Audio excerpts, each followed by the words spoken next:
ఆరోది, సిలువలో జాతి, భాష, గోడలు వీటన్నిటి నుంచి తొలగించినాడు. ఏంటిదట?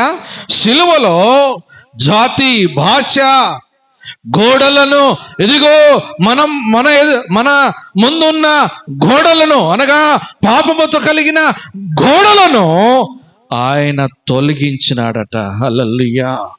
అందుకే యేసుక్రీస్తు సిలువలో కలిగినప్పుడు మధ్యాహ్నం వేళలో 3 గంటల సమయమున ఇదిగో దేవాలయం యొక్క తెర చినిగిపోయినది. ఏమైపోయినది? చినిగిపోయినది. ఎందుకు చినిగిపోయిందంటే తండ్రి కుమారుని కల్పుట కొరకై.